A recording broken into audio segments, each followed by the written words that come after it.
Welcome to WKRP Montrose, a radio station masquerading as a podcast about Montrose, Colorado, and the Western Slope. Recording live from the Clear Network studio.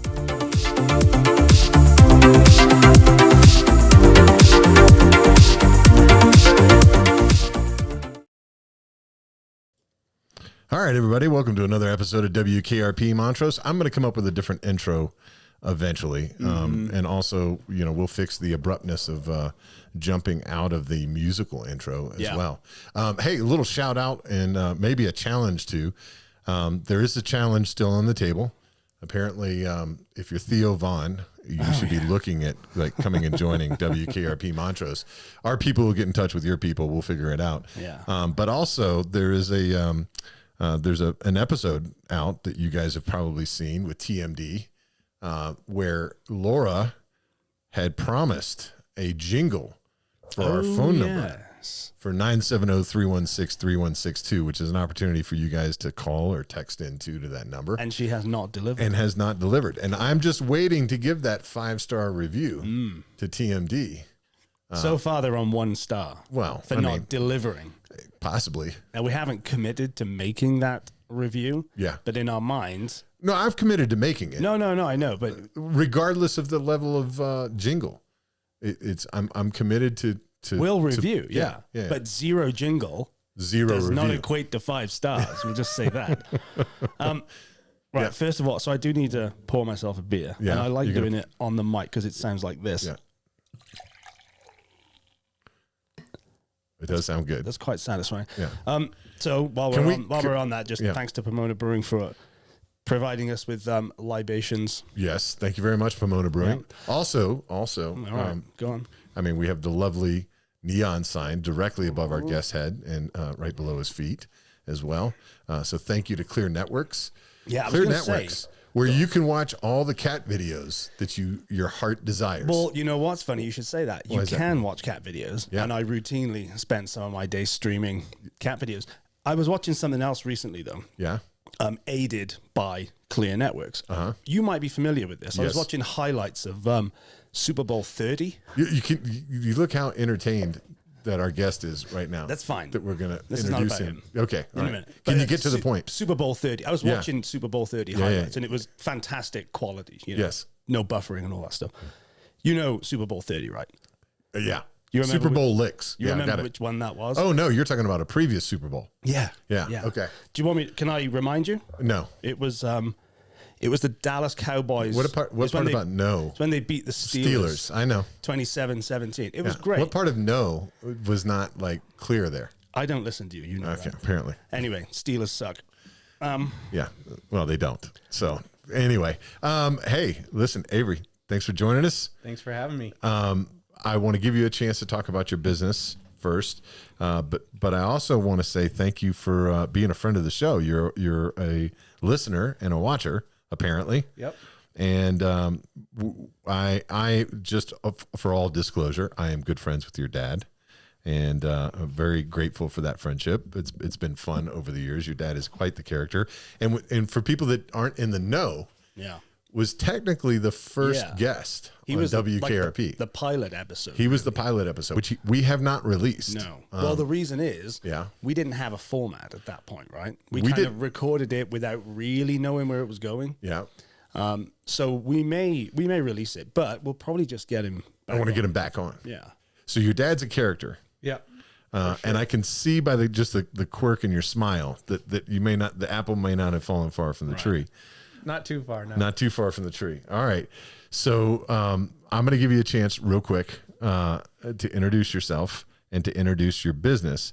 But then we're going to talk about why you're really here. Yeah. So go ahead.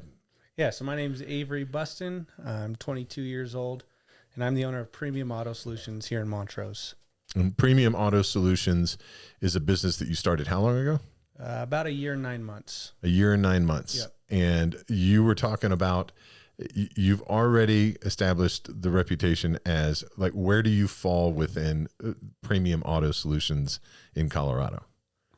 So we're one of the top 10 highest rated automotive protection shops. It started out as a mobile detailing company, and it's just scaled. Okay. And you've managed to do that in a little over a year. About a year and 9-10 months. And how many people are on the team So over we're there? a team of 6 now. A team of 6. Yeah. So that's some pretty fast growth for a young guy. It's fast growth for any guy. Yeah. Yeah. I mean, he's making us both look really bad. I was that was where I was going. Yeah. I mean, I don't know if you can tell that I'm looking at you Right, from right. over the So is screen. If He's grown his team faster than we've grown our I team. know. But if the math is mathing, Uh-huh. you couldn't celebrate founding your new business with a beer. You were not old enough. No, when A year and 9 months ago. my birthday's March 8th, so was I 21? No, Divided by 3. I was 20. 6. 20. Yeah. Yeah. He could, yeah. What you're saying You is feel bad? he couldn't. Do you Do I feel bad? Well, not bad. You feel, I don't know. He's making Less us both look accomplished? useless. Yeah. Yeah. I mean, I feel a little bit. That's okay. Wait till we get into it even more. So, this is not your first foray into starting a business. No. Okay. Do you want to talk about some of the other ones? Because you had one particular that I thought was really interesting. And I hate doing these conversations where we start before the show and Rob doesn't know, but you had a business on Amazon. Yeah. And you were selling something on Amazon. When you were how old? Like 11? No, I was 19. So 18, 19. It was COVID years. Uh-huh. And what were you selling on Amazon? Well, I got to get to the backstory. Okay. All right. So yeah. Don't rush the kid. He knows how it works. I know. I got on TikTok back then during COVID, a popular thing from Amazon was those ant farms.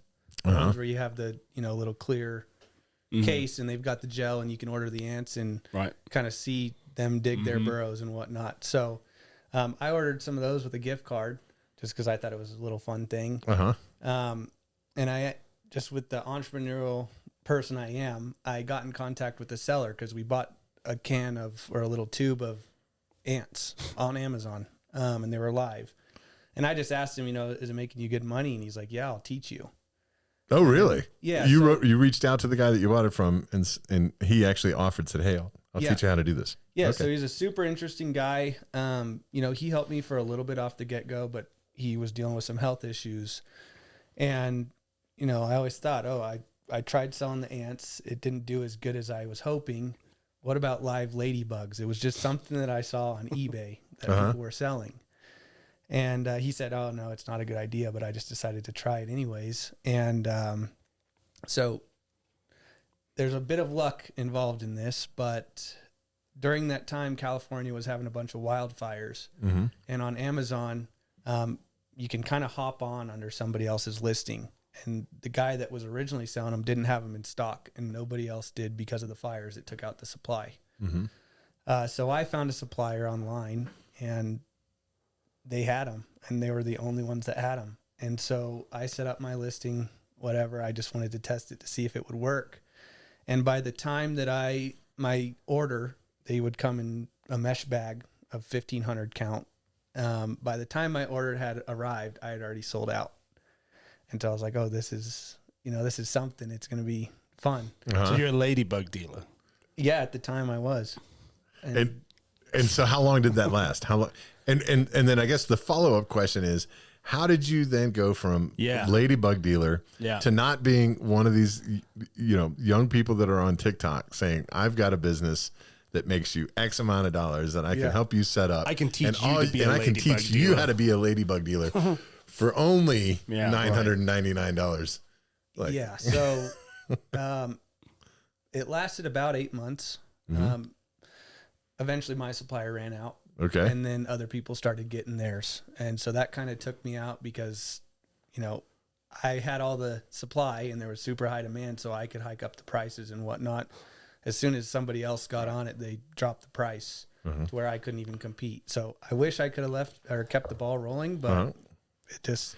And that didn't translate into caterpillars or praying mantises or Did you grow? Did you go from ladybugs to something else? How do you get to cars from there? Well, I'd always been into cars, since I was young, and I don't know. It was a lot of it had to do with luck and hard work. I was packing ladybugs in my room, and I made a little stick with paracord wrapped around it, and I sharpened it to poke holes in the boxes so that they could breathe and get delivered. But it was hard work, but a lot of it had to do with luck, and I unfortunately couldn't keep the ball rolling. Right place at right time Yeah. is a business lesson that too many people don't value. Did the ladybug money then, help you start this next business? So I had lived off that money for a while, close to 2 years. At that time, I was also picking up day trading. Okay. I'm sure we know how that goes. All right. So lived off that money, used some of it for day trading, and then bought a car with it that I've always wanted, a cheap Nissan 240. I don't know if you guys are familiar with those. Yeah.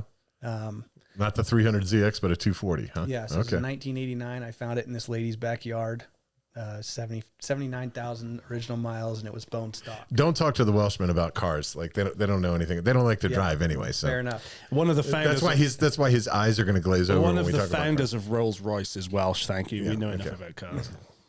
But like I said, You can't shoehorn a rubbish joke in. No, I think I just did very successfully. Might I add too. All right, so ladybug money, day trading. Yeah. Then what was the aha moment that took you into you bought the 240Z? Yeah. How do you then get into the detailing side of things? So we had, I was running low on money, and the Amazon was kind of phasing out. And so I said, man, it'd be nice to get outside and do something else. And I had washed family and friends' cars, and, my mom kind of had the ideas, you could do this for a business. And so I did one car, it worked out, and then I just used some of the supplies we had at the house. We had a vacuum that we had since I was little, a pressure washer, and I bought the cheapest products you could get. Mm-hmm. And then, it kind of just took off from there. So just the wherewithal to take a chance and go after something. All right, well, let's back up a little bit. Let's back up a lot. All right. Not that we can't back up that far. Well, I mean, we can back up a little bit. He's 22. Yeah, we back up too far. He's a baby. We got a couple of years in there. All right. So, what was the moment in high school that you were like, "Hey, I think I'm destined for my own path. Like I'm not going to go to work for somebody else. I'm going to do something on my own." You actually had a past in actually doing something else as a hobby that you turned out to be really good at, right? Yeah. And what was that? So we want to talk. So I raced motocross for 12 years. At the age of 3.5, I was racing BMX, and the age of 4, I had my first motocross race. And at that point on, I decided I wanted to chase a pro career in that. So I did that for 12 years. I, had to get my own sponsors, work for my own sponsors, both nationally and locally. And I think that kind of started the whole business idea and the entrepreneur side of me. My parents originally wanted me to go to college, and that was, pretty prominent. Like they wanted everyone to go to college. Yeah. And when I was in high school, my dad would tell me, you're going to get a job and you're going to start working, full time. And I'd worked at Jimmy John's. That was my first job when I was 15. I think I lasted 3 months there. Yep. It just wasn't for me. I worked at a coffee shop. Same thing, 2 months. And then I finally just decided take a risk and try something. I knew it's what I wanted to do. Right. And I was the kid in high school trying to start a clothing brand and things of that nature. So okay. Yeah. But you've already had there's some real world experience in just reaching out to try to get sponsors for you to continue racing. Can you help Rob with that? Because I think that there's some real opportunities for sponsorship with WKRP, but I mean, he seems to be the roadblock. We might be able to help him. We might be able to help him out with that. All right. Well, so talk me through most kids in high school are not thinking that direction.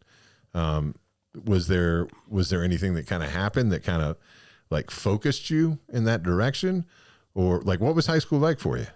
Well, so in 2016, I had a bad accident at a race, ended up breaking both of my heels.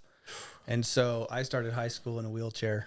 Well, that couldn't have been fun. No, as you can imagine, it was rough. I mean, kids weren't nice. And I feel like that's kind of the story of school today. And I'm sure it always has been, but that was rough. And, the focus wasn't there. And I didn't understand quite how it would benefit me with the way that I was. Mm-hmm. So I went to the high school in 9th grade, and then I went to Peak, which is an online and in-person school. That was a little too much still. And then I ended up at Vista Charter School, and that was a lot easier. I mean, we practiced real world, skills and things like that. And the hours were easy and whatnot. So yeah, school just wasn't my thing. So when you say school wasn't your thing, it's not, this is one of the problems that I think that we have. We try to force everybody into the same box. Absolutely. It's not further education, university especially. Right. It's not for everybody. You guys handle it different over there too. You have a very different. There's much less pressure, I think, on the average working class family in the UK to go to college, but it's not for everybody. Right. I didn't love school, science and things like that. I enjoyed the class, but I could never memorize formula. I could never take exams. It was stressful. Yeah. I didn't like it.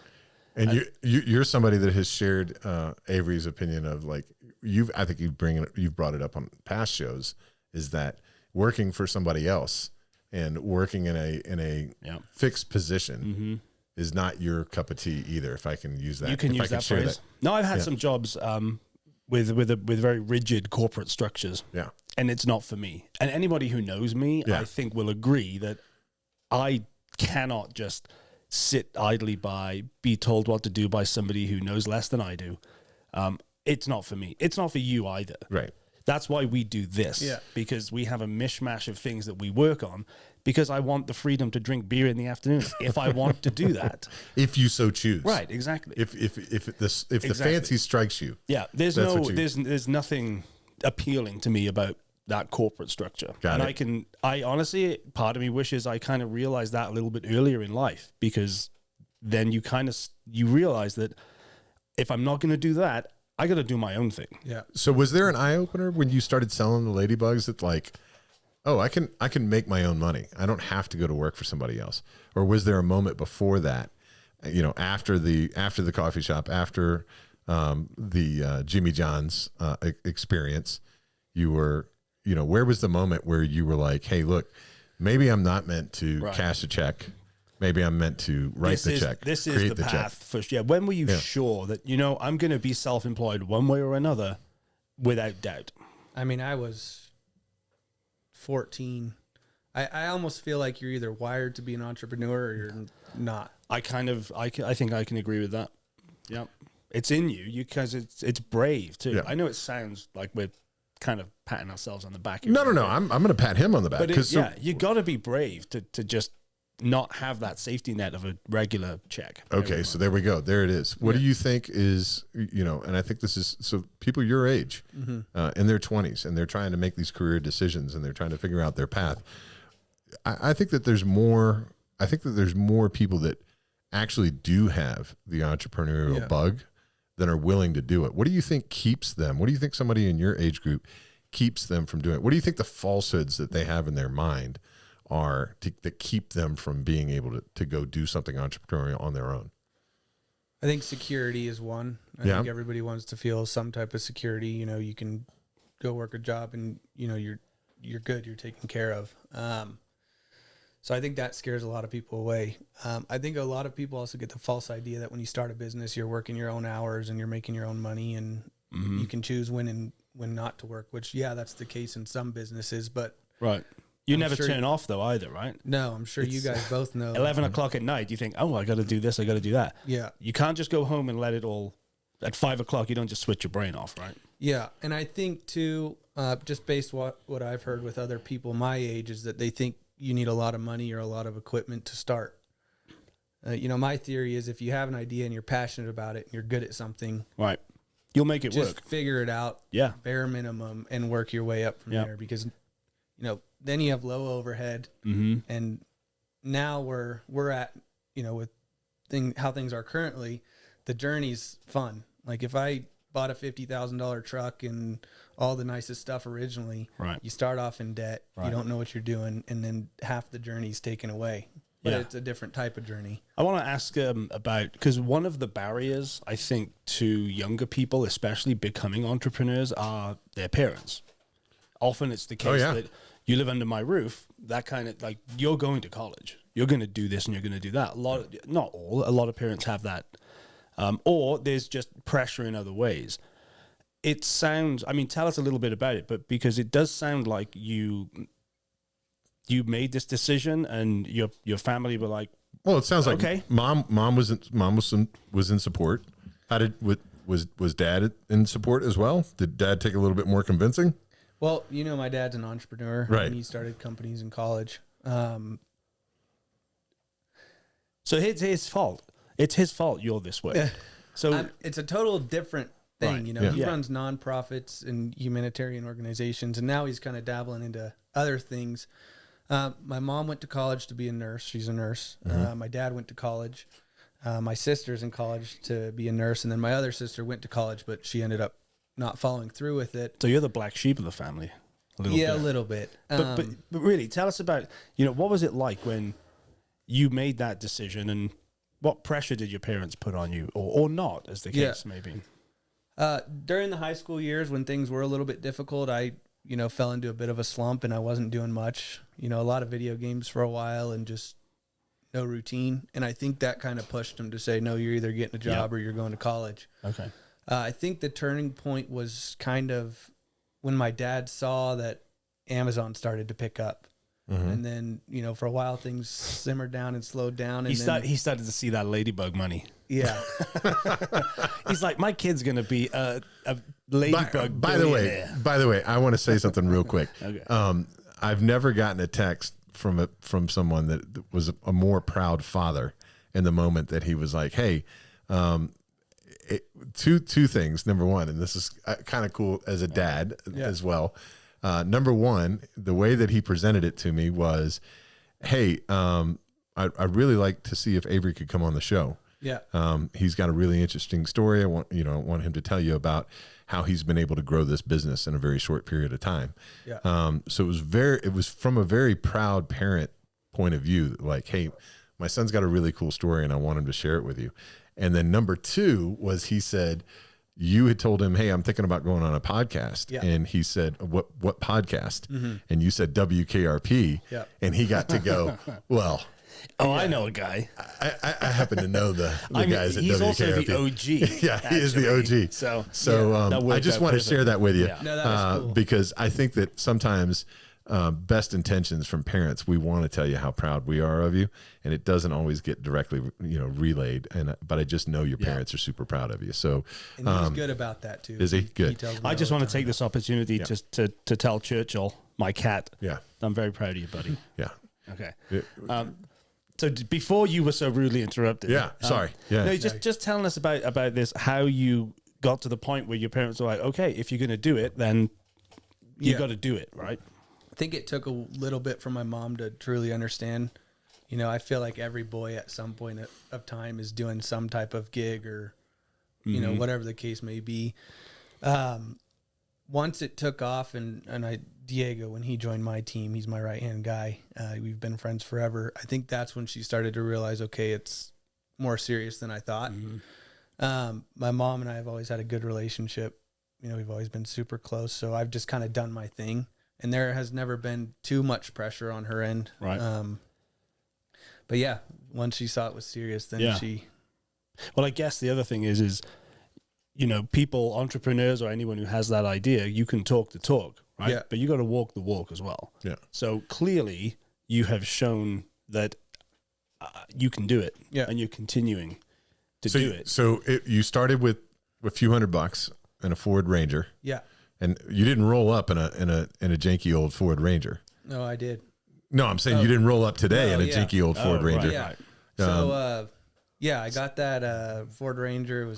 It was a piece of junk for $1,600 from an actual old high school friend, and now they're my accountant. But okay, that and then 300 in supplies, a Harbor Freight pressure washer, a Chemical Guys bucket, which is an all-in-one get started for DIYers mainly. And then 2 months later, I was in that detail van, and then a month later, I'd paid to get it fully built.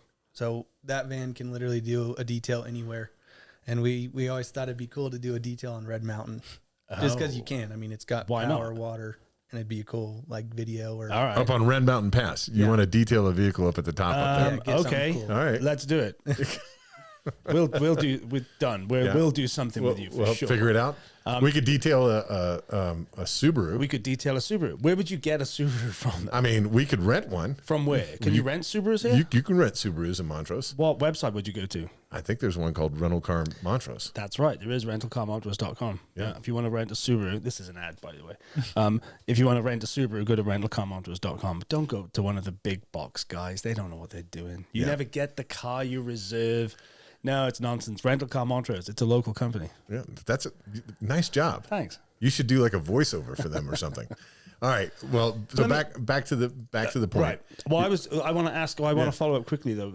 So the company is now, you have 6 people. Do you have a brick and mortar location? Yeah. You do? Okay. Where is that? So we're at 204 West South 1st Street. All right. Right by Recla Metals. By Recla Metals. Yeah. Okay. But you have the vans now. How many do you have? So we have one van that is completely self-contained, can turn up anywhere and detail pretty much any vehicle. Yep, it's got 100 gallons of water, a generator, all the reels, all the chemicals, you name it. So, but you're not just doing detailing with the company. You've moved on to some bigger things. Should we call it that? Yeah. Yeah. So now, we like to call it a auto protection shop or auto enhancement shop. Okay. The big things that we do are the clear paint protection film, window tint, ceramic coatings, paint corrections, all the above. So what kind of friendship do you have with like the Black Canyon Auto Club? Actually not too much of a relationship yet, but we're working on that. We got to get these old guys to know about the young guys. One of our good clients. These old guys spend a lot of money on these classic cars and taking care of them and doing different things. But they also like to do it themselves. That's true. That's true. That's their thing. Yeah. Well, you never know. Yeah. You never know. They got car shows and stuff that they want to go to.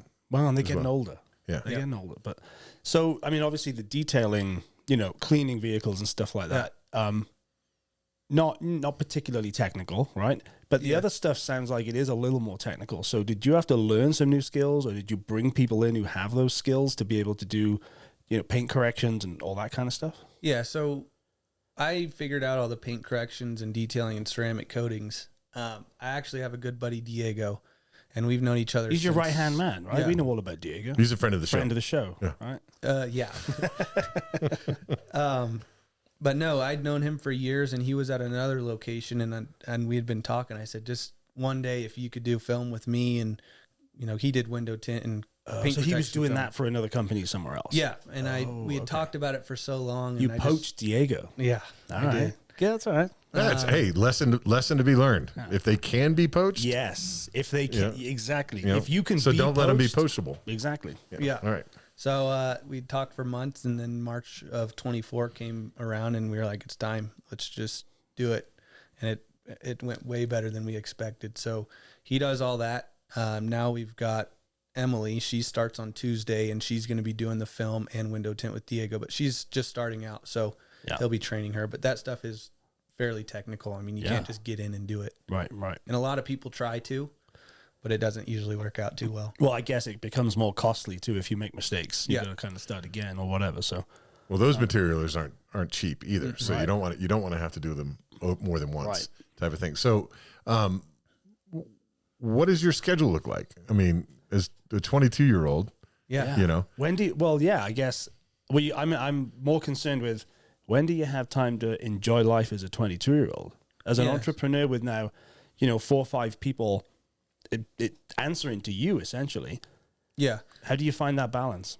So summer's where it's hectic. Spring through summer, I'm pretty much out of the house at 6, and I get home at 9 or 10. Now it's a little bit slower, with it being winter and the days are a lot shorter. Right.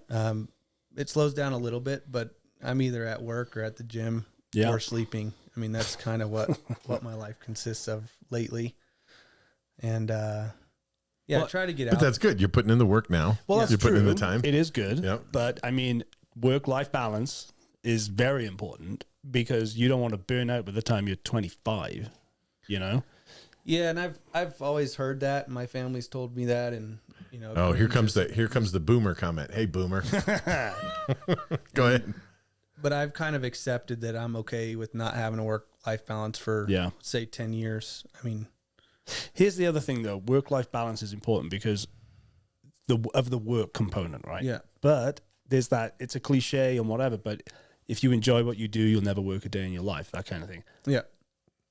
At what point, I mean, how do you feel about work now? Like when you wake up in the morning, do you think, I really wish I didn't have to get up today? Or you're like, it's fine. I'm okay. Are you excited about it? I enjoy what I do. I love the people I work with. Yeah, I'm excited about it. My mind runs at 1,000,000 miles an hour, especially at Dennis night. is used to. Now it's down to a slow crawl. Yeah, it's basically the hamster on the wheel is It's lame. It's becoming geriatric. Put that hamster down. Yeah. But yeah, it's important, right? I mean, how do you feel on a day-to-day basis? I'm sure there are highs and lows, but I'm one of those people that don't like the cold. I'm just like my dad. He cannot stand it. And so I kind of get in a little bit of a groggier, slower, but I still have the responsibility of, making sure everything goes well. Yeah. I love the work. The main thing that I get excited about is just the business side of things. I love people. I love building relationships. And I also want to be a good leader to everyone that works with us. We're all a team. And if we all benefit and all do good, then everybody wins. So the team you have, you said there are 6 of you now, right? Yeah. Are they full-time and part-time employees, or? It's all full-time. All right. So you are essentially providing, or the company is providing a living. Yeah. So there are 5 people now who basically rely on you to make sure that this business, keeps on ticking over and grows and whatever. I mean, that's... Did Rob just put a bunch of weight on your shoulders that you weren't otherwise? He knows I do that. think about he that. knows that. But it's quite a responsibility. It is. It's a responsibility at any age. Yeah. So the first one was the scariest. Yeah. With Diego, I was like, he making the left first a secure commitment. job to take the risk with me, and it's even bigger because well. you're taking him away from a job that he was, getting a paycheck. Well, and you he's want a to be able to friend. back And he's that a up. friend too. and he had been there 4 years. Right. Wow. And he's a friend, right? Yeah. A good friend, an old friend. Yeah. How do you deal with that? Is that something that because there are going to be times, I imagine, that you have to tell employees what to do. Yeah. It works way better than most people would think. Yeah. We never have any issues. The nice thing is he's proficient in everything he does. Right. So if I'm not there, he can do it, Right. at our standard.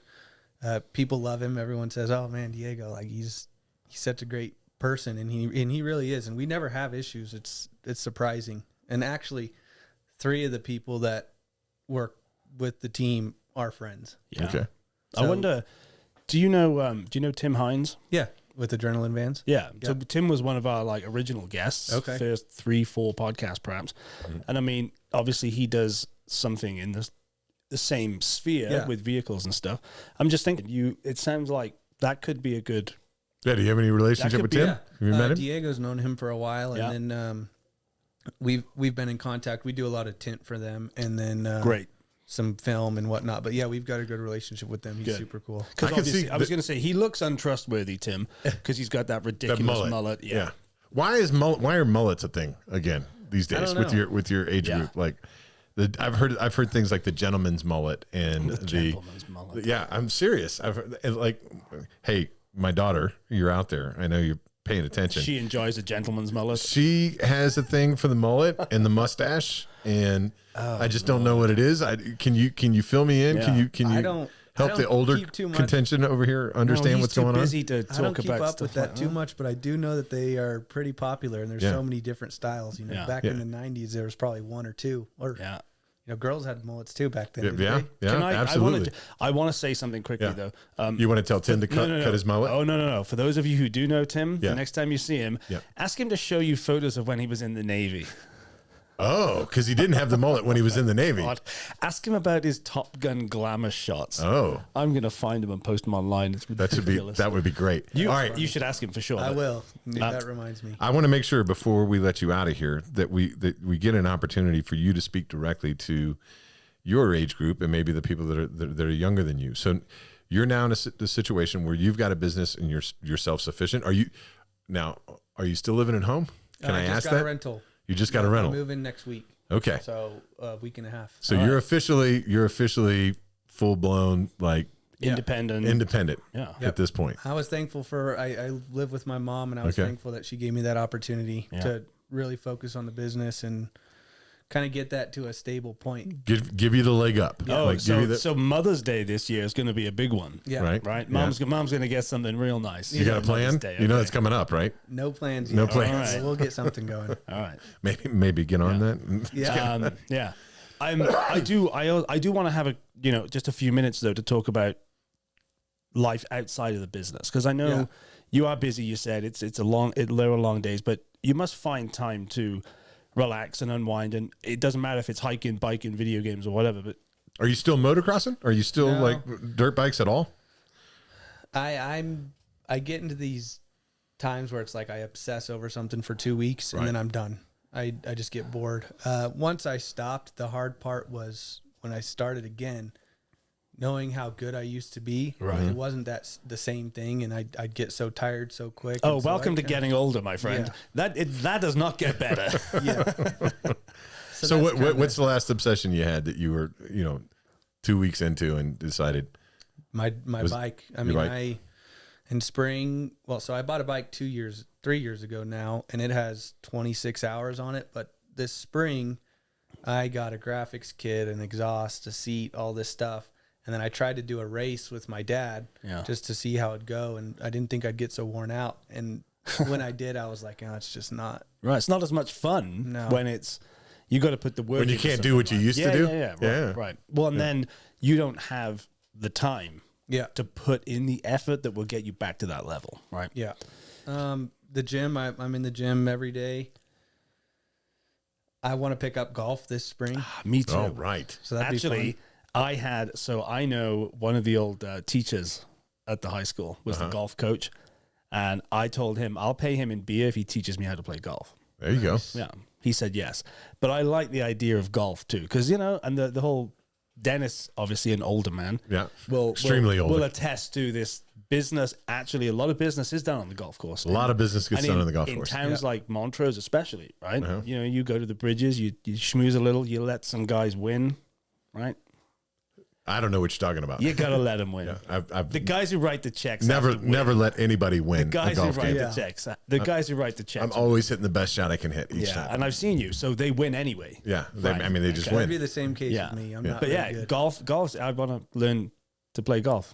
And one of my first clients golfs in Arizona and all the time, so she even offered to teach me, so that'd be fun. But yeah, you'll enjoy it. You'll enjoy it. It's and I really encourage Rob to get out on the golf course, because I just can't wait to watch him throw a temper tantrum on one of these. He's definitely going to be one of the guys that loses a club in the lake, if you know what I mean. The thing is, I've kind of have a natural born talent for things, so I'll probably be okay. Yeah, we'll see about that. it's pretty technical, isn't it? Once you kind of Well, so here's the thing. Here's the thing about golf is like, it's one of these, you can never be great at it. Yeah. It doesn't matter. Like even the people that are pros at it Oh, hang on. Speak for yourself, big boy. are not great at it. And the idea is that they don't hit, they don't make par every hole. They don't make, a birdie every hole. And so, and there's no such thing as a perfect score. Like nobody can hit a hole in one every time. I honestly thought golf was just an excuse to drive around in the sunshine drinking beer. So it's one of those things. If you're somebody that likes the pursuit of trying to get better at something, it's a lifelong goal to try to get better at golf. Right. And there's so many different aspects and elements of it. So I think it's a good personal thing too. So can you deal with? Yeah. This is he's going to play it for 2 weeks. Obviously, he's just admitted as much. But this is a great segue into entrepreneurialism.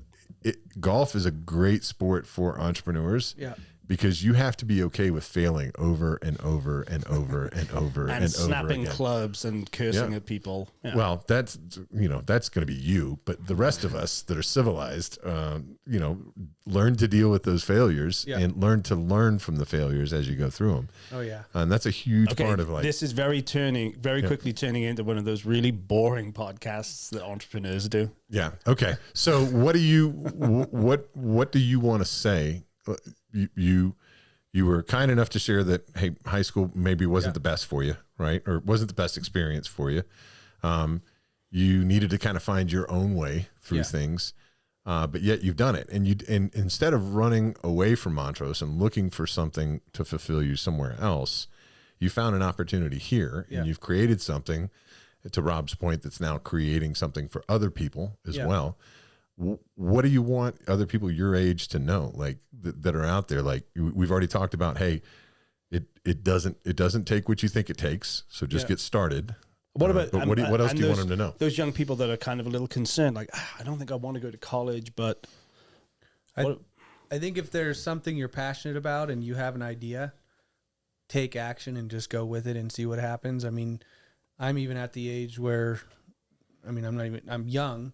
So if everything fails, you can start again. You can do something else, or, you can pivot and move in a different direction. But I think life's too short to just not do what you want to do. 100%. What I'll say, though, is you also don't have to be, and I'm speaking to the older people, you don't have to be 22 to have that opinion that if it doesn't work out, do something else. Yeah.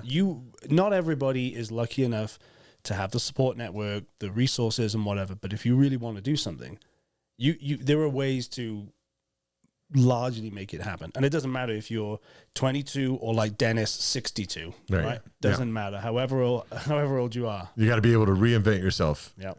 Whenever the need is there. Yeah. And I feel like people think, I'm 30, I'm too old. You're not even close. You might as well do something. Definitely not. Try it. At 30, that's the sweet spot. Yeah. And then I think businesses do better when you can focus on giving value to other people and building relationships. I mean, that's what we back our business off of. Our clients aren't just clients. I mean, we make friends with them, and I'm guarantee I've made lifelong friends with so many of ours just because, we want people to have a good experience, and I think people appreciate that more, and people around here will root for you if you've got something going on or you're at least trying. I mean, Montrose is a great place for business. I agree completely. I want to ask one last thing. I don't know if it's maybe go ahead. Where do you hope this goes not 5 years or 3 years, but whatever you think? Are you looking national? Potentially. So we're working on a location in Telluride. So that'll be a full-time gig. So I guess, 2 locations there. And then I think eventually Florida, but I'm not sure. It may franchise, we may not. But the goal is to obviously build it to be sellable in the future. Right. And kind of get into other things. So I think about that pretty regularly, and I'm not 100% sure quite yet, but we want to take it big for sure. Great. Well, that's exciting, Avery. I'm excited for you. Yeah. What do you want the listeners of WKRP to know? Like, is there something that you want to offer them? Do you want anything else that you want, your age group to know? What are your parting words on WKRP? I'd have to think about that a little. How about this? Go and get your car detailed. What's the website? It's www.premiumautosolution.com. Solution, no S. Singular. No S. Premium Autos, and it's over by Reclam Metals. Yep. And I'll say this. Once this airs, first one to call us that comes from WKRP can get a free detail. What do they have to say? Dennis is a potato. Can we say something? We need to know that they've listened to the whole WKRP. episode. Yeah, absolutely. Yeah. They got to call up and they just have to say, Dennis is a potato, and then they get a free detail. Are you going to remember that? Yeah. Okay, there we go. Let's make it happen. Yeah. All right. Here we go. I tell you what, here's what we'll do. They call, they say Dennis is a potato. They get a free car wash. We'll split the cost with you. You can 50% send the bill to us. Nah. No? No, we got it. No this worries. guy is confident. He is. Wait, hold on. I got the button. I think is this the right one? Go on. This guy was good. This guy's good. Yeah.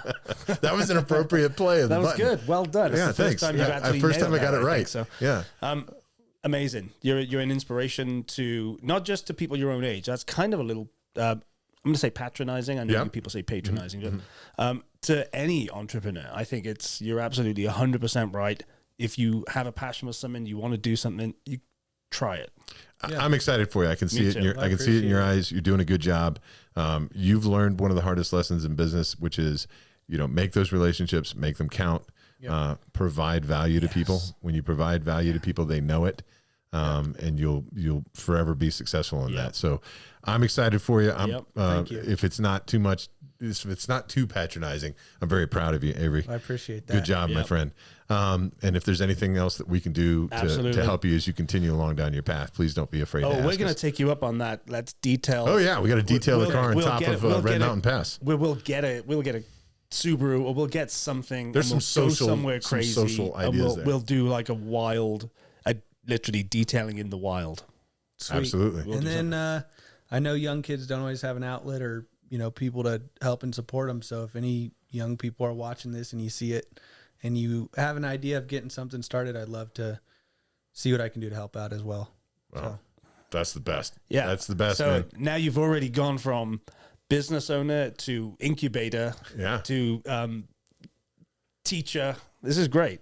Well, let us know how I we have can. a lot to learn still. And let us know how we can help you in those endeavors as well. Absolutely. So, all right. Thanks for coming and thanks for joining us. Having me. Everybody at WKRP, that was Avery Bustin. You got to go check him out. Yep.